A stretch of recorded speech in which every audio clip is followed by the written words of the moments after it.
विद्यार्थी मित्रांनो, बी ए भाग 1 मधील अर्थशास्त्र विषयाच्या विद्यार्थ्यांसाठी भारतीय अर्थव्यवस्था किंवा इंडियन इकॉनॉमी हा पेपर आहे. पहिल्या सेमिस्टरला पेपर फर्स्ट आहे आणि दुसऱ्या सेमिस्टरला पेपर सेकंड आहे. आज आपल्याला इंडियन इकॉनॉमी पेपर फर्स्ट मधील जो पहिला टॉपिक आहे त्या पहिल्या टॉपिकचा या ठिकाणी विचार करावा लागणार आहे किंवा विचार करायचा आहे. प्रामुख्याने हा जो पेपर आहे हा पेपर स्पर्धा परीक्षेच्या दृष्टिकोनामधून सुद्धा विद्यार्थ्यांना अत्यंत उपयुक्त अशा प्रकारचा पेपर आहे. अशा प्रकारचा सिलेबस याच्यामध्ये असलेलं आपल्याला या ठिकाणी दिसून येतं.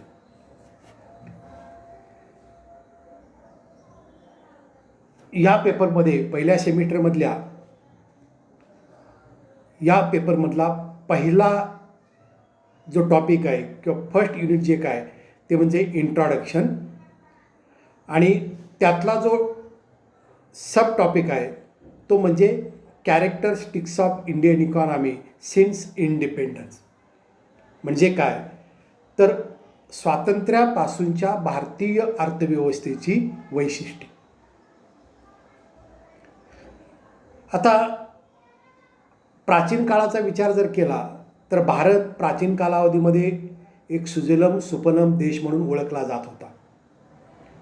कारण हस्त आणि कुटीर व्यवसायामधील ज्या वस्तू होत्या त्या वस्तूंची निर्यात प्राचीन कालखंडामध्ये मोठ्या प्रमाणावरती व्हायची आणि त्यामुळं देशामध्ये मोठ्या प्रमाणामध्ये मौल्यवान अशा प्रकारच्या जो काही धातू आहेत त्या धातूंचा साठा हा वाढलेला होता. पण ज्या वेळेला ब्रिटिशांचं सरकार भारतामध्ये सुरू झालं त्यावेळेला ब्रिटिशांनी भारतीय अर्थव्यवस्थेची विविध मार्गाने लूट केली. भारतातले लघु आणि कुटीर उद्योगधंदे हस्तव्यवसाय त्यांनी जाणीवपूर्वक नष्ट केले. आर्थिक विकासासाठी कोणत्याही प्रकारचे प्रयत्न केले नाहीत. म्हणून स्वातंत्र्यपूर्व कालखंडामध्ये भारतीय अर्थव्यवस्था ही अविकसित स्वरूपाची राहिलेली आपल्याला दिसून येते.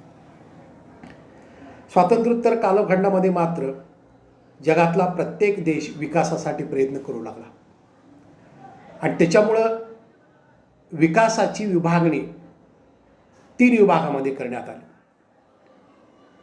त्यामध्ये पहिला जो विभाग आहे तो म्हणजे अविकसित देशांचा विभाग, दुसरा अल्प किंवा विकसनशील देशांचा विभाग आणि तिसरा विकसित देशांचा विभाग. आता भारताचा जर विचार केला तर भारत हा दुसऱ्या गटामध्ये मोडतो, म्हणजे अल्प किंवा विकसनशील देशाच्या गटामध्ये भारताचा समावेश या ठिकाणी केला जातो. आता विकसनशील अर्थव्यवस्था म्हणजे काय किंवा अल्प विकसित देश म्हणजे काय किंवा अर्थव्यवस्था म्हणजे काय तर ज्या देशामध्ये नैसर्गिक साधनसंपत्ती मुबलक प्रमाणावरती आहे परंतु योग्य संयोजन कौशल्याचा अभाव व भांडवलाच्या अभावामुळं त्या नैसर्गिक साधनसंपत्तीचा परिपूर्ण वापर होत नाही. म्हणून अशा देशातलं दरडोई उत्पन्न हे कमी राहतं आणि त्यामुळं हा देश अल्पविकसित किंवा विकसनशील देश म्हणून या ठिकाणी ओळखला जातो. त्यामुळं इथं आपल्याला आज अशा विकसनशील भारतीय अर्थव्यवस्थेची जी काही वैशिष्ट्ये आहेत त्या वैशिष्ट्यांचा विचार करावा लागणार. विद्यार्थी मित्रांनो, सर्वसाधारण आपण भारतीय अर्थव्यवस्थेकडे जर बघितलं तर आपल्याला ही वैशिष्ट्ये दिसून येतात. त्यातलं पहिलं जे वैशिष्ट्य आहे ते म्हणजे स्क्रीनवरती दाखवलेलं आहे low per capita income. Low per capita income म्हणजे काय तर अल्प दरडोई उत्पन्न किंवा कमी दरडोई उत्पन्न,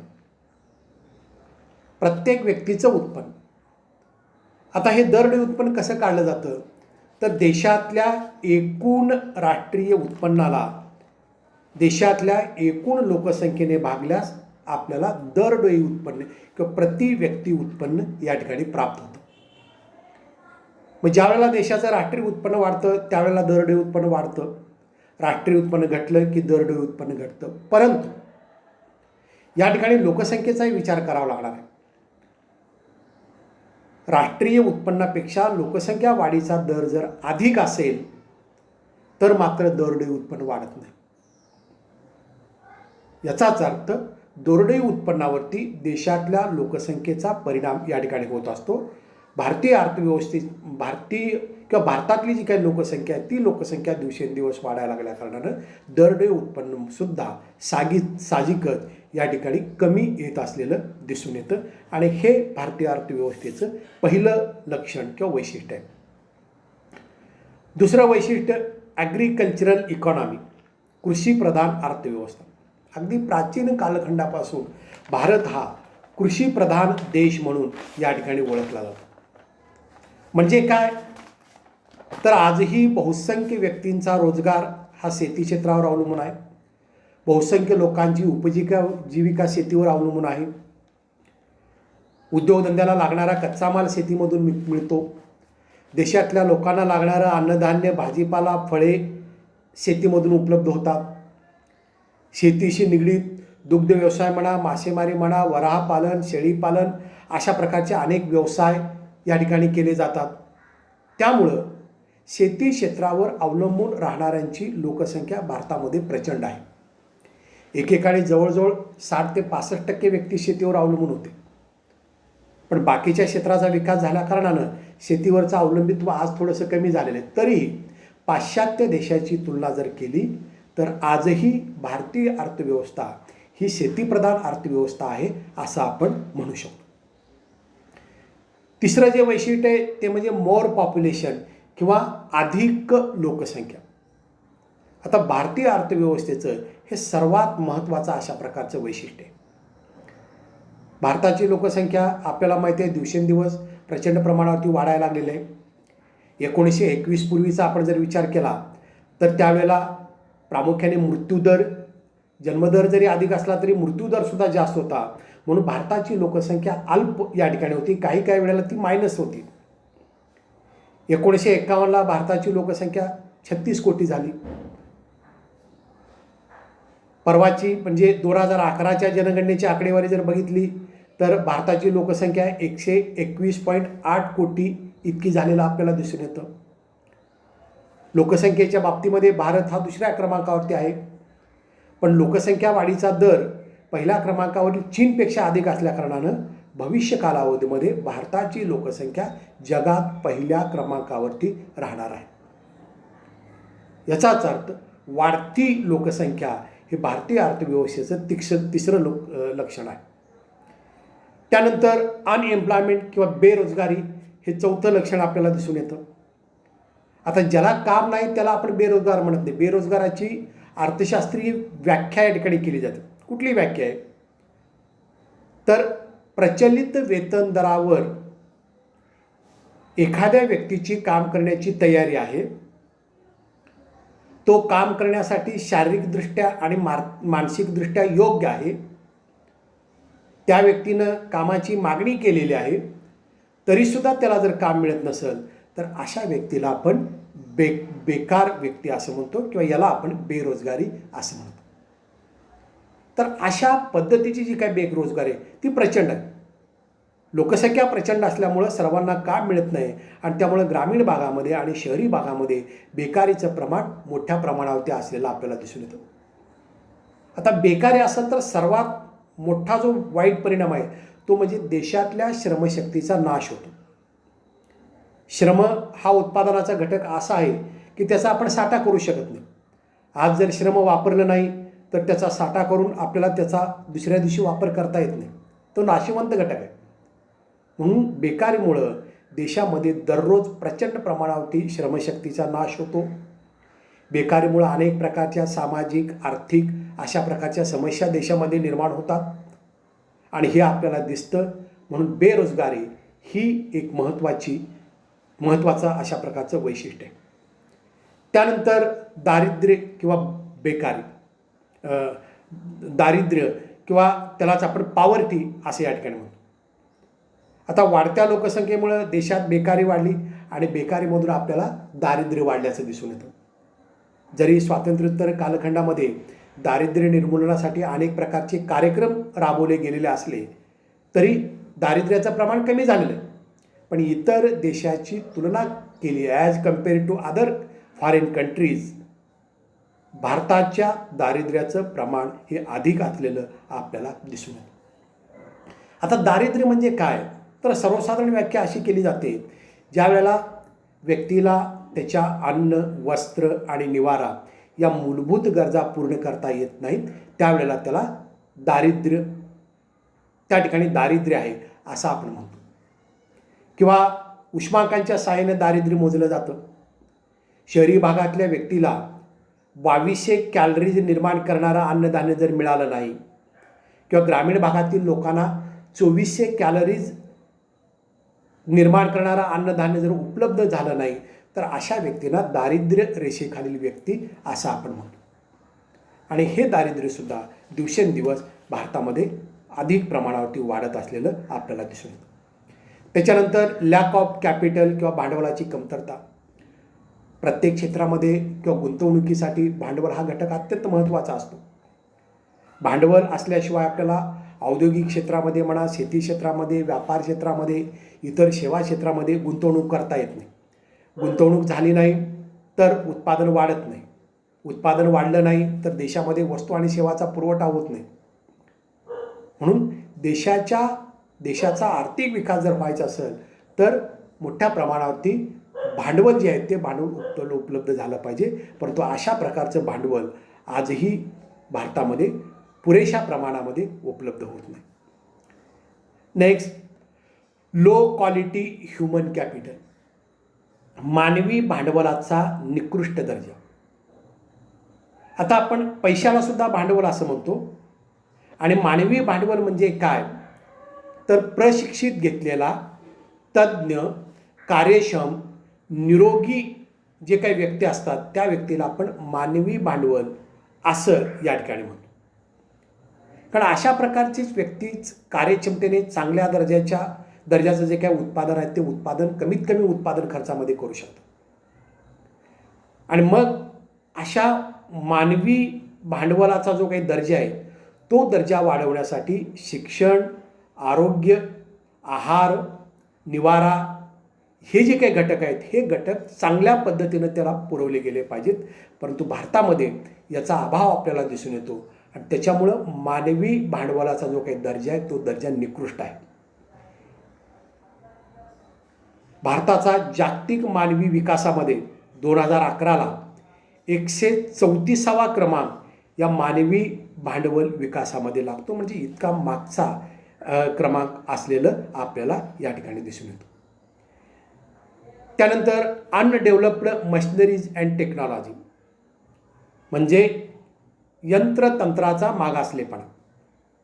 शेती क्षेत्र असेल, उद्योग असेल, विविध प्रकारचे सेवा क्षेत्र असतील, त्या प्रत्येक क्षेत्रामध्ये आजही आधुनिक यंत्रांचा वापर केला जात नाही. आजही आधुनिक तंत्राचा वापर केला जात नाही. अजूनही पारंपरिक अशा प्रकारची जी काही यंत्रतंत्र आहेत त्या यंत्रतंत्राचा वापर केला जातो. याचा परिणाम काय होतो, तर वस्तूची जी गुणवत्ता आहे ती गुणवत्ता वाढत नाही, वस्तू निर्मितीचा वेग वाढत नाही, उत्पादनाचा खर्च अधिक येतो. परिणामी बाजारमध्ये पेठेमध्ये जी काही स्पर्धा आहे त्या स्पर्धेमध्ये अशा प्रकारच्या वस्तू टिकू शकत नाही. म्हणून मागासलेलं जे काही यंत्रतंत्र आहे हे यंत्रतंत्र किंवा या यंत्रतंत्राचा वापर हे सुद्धा भारतीय अर्थव्यवस्थेचं एक वैशिष्ट्य म्हणून ओळखलं जातं. त्याच्यानंतर इकॉनॉमिक अनइक्वॅलिटी किंवा त्यालाच आपण आर्थिक विषमता असं म्हणतो. आता आर्थिक विषमता म्हणजे काय, तर काही मोजक्याच लोकांकडे मोठ्या प्रमाणावरती संपत्ती असणं आणि बाकीच्या लोकांकडे संपत्ती नसणं याला आपण आर्थिक विषमता असं म्हणतो. भारतामध्ये सर्वसाधारणपणे असं म्हटलं जातं की भारतातल्या 20% लोकांकडे 80% संपत्ती आहे आणि 80% लोकांकडे फक्त 20% संपत्ती आहे. एवढी प्रचंड आर्थिक विषमता भारतामध्ये निर्माण झालेलं आपल्याला दिसून येतं. आणि या आर्थिक विषमतेची जी दरी आहे ती दरी दिवसेंदिवस वाढत गेलेलं आपल्याला या ठिकाणी आढळून येतं. श्रीमंत हा श्रीमंतच होतोय आणि गरीब हा गरीबच राहतो. त्यानंतर लो स्टँडर्ड ऑफ लिव्हिंग, राहणीमानाचा निकृष्ट अशा प्रकारचा दर्जा आहे. व्यक्तीचं दरडोई उत्पन्न या ठिकाणी कमी आहे. अनेक व्यक्ती बेरोजगार आहेत. दारिद्र्याचं प्रमाण भारतामध्ये जास्त आहे. मग याचा परिणाम काय होतो, तर त्याच्या राहणीमानाचा दर्जा हा खालावतो. अन्न, वस्त्र, निवारा, शिक्षण, आरोग्य अशा ज्या काही त्याच्या महत्त्वाच्या सुविधा आहेत, आवश्यक ज्या काही सुविधा आहेत, ज्या गरजा आहेत, त्या गरजा ते व्यक्ती भागवू शकत नाही. आणि त्यामुळं त्यांच्या राहणीमानाचा जो काही दर्जा आहे तो दर्जा या ठिकाणी खालावतो. नेक्स्ट, लॅक ऑफ इंडस्ट्रियलायझेशन, त्यालाच आपण औद्योगिकरणाचा अभाव असं म्हणतो. आता जगातल्या वेगवेगळ्या देशांच्या विकासाचा विचार जर आपण केला तर आपल्याला असं दिसून येतं की जे देश औद्योगिकरणाच्या बाबतीमध्ये पुढे आहेत ते विकसित आहेत. औद्योगिकरण हे आर्थिक विकासाच्या मोजमापाचं एक महत्त्वाचं अशा प्रकारचं साधन आहे. पण भारतात अजूनही पुरेशा प्रमाणामध्ये औद्योगिकरण झालं नाही. काय विशिष्ट शहरामध्येच अशा प्रकारचे उद्योगधंदे आहेत, ग्रामीण भागामध्ये, आदिवासी भागामध्ये उद्योगधंदे नाहीत. कारण का? तर भांडवलाची कमतरता आहे, त्या ठिकाणी आधुनिक यंत्रतंत्राचा अभाव दिसून येतो, किंवा असे उद्योगधंदे निर्माण करणारे धाडशी जे काही संयोजक आहेत ते संयोजक या ठिकाणी पुढे येत नाहीत. सरकारची पुरेशी मदत त्या ग्रामीण भागामध्ये किंवा आदिवासी भागामध्ये प्राप्त होत नाही. म्हणून पूर्णपणे भारतामध्ये औद्योगिकरण घडून आलेलं आपल्याला दिसून येत नाही. याच्यानंतरचं जे काही वैशिष्ट्य आहे ते म्हणजे lack of basic and social facilities, पायाभूत आणि सामाजिक सुविधांची कमतरता. आता पायाभूत सुविधा म्हणजे काय? तर विविध प्रकारच्या उद्योगांचा पाया निर्माण करणाऱ्या ज्या काही सुविधा आहेत त्याला आपण पायाभूत सुविधा म्हणतो. याच्यामध्ये मग आपण ऊर्जा व्यवस्था, वाहतूक व्यवस्था, दळणवळण व्यवस्था, रस्ते, रेल्वे हे जे काही घटक आहेत या घटकाला आपण पायाभूत सुविधा असं म्हणतो. या घटकांचा विकास झाला तरच त्या भागामध्ये उद्योगधंद्यांची प्रगती होते. त्याच्यानंतर सामाजिक सुविधा म्हणजे काय? तर ज्या समाजाला लागणाऱ्या सुविधा, याच्यामध्ये आरोग्य आहे, शिक्षण आहे, गृहनिर्माण आहे, बँका आहेत, याला आपण सामाजिक सुविधा असं म्हणतो. आणि लोकांच्या दृष्टिकोनामधून या सुविधा महत्त्वाच्या असतात. परंतु अशा प्रकारच्या पायाभूत सुविधा आणि अशा प्रकारच्या सामाजिक सुविधांची कमतरता भारतीय अर्थव्यवस्थेमध्ये असलेलं आपल्याला दिसून येतं. आणि शेवटचं भारतीय अर्थव्यवस्थेचं वैशिष्ट्य जे काय ते म्हणजे अनफेवरेबल ट्रेड. म्हणजे काय? तर प्रतिकूल व्यापार. भारताचा आंतरराष्ट्रीय व्यापार हा प्रतिकूल आहे. म्हणजे काय? तर आपली आयात जास्त आहे आणि निर्यात कमी आहे, किंवा आयातीचं जे काही मूल्य आहे ते जास्त आहे आणि निर्यातीचं मूल्य कमी आहे. कारण आपण शेतीतल्या वस्तू निर्यात करतो आणि सेवा क्षेत्रातल्या आणि औद्योगिक वस्तूंची आयात करतो. त्यामुळे या आयातीच्या किमती जास्त आहेत आणि निर्यातीच्या किमती कमी आहेत. त्याच्यामुळं आंतरराष्ट्रीय व्यापार आपला प्रतिकूल बनतो. म्हणून प्रतिकूल आंतरराष्ट्रीय व्यापार हे शेवटचं महत्त्वाचं वैशिष्ट्य म्हणून भारतीय अर्थव्यवस्थेकडे या ठिकाणी पाहिलं जातं. अशा पद्धतीनं ही अनेक वैशिष्ट्ये आपल्याला भारतीय अर्थव्यवस्थेमध्ये दिसून येतात.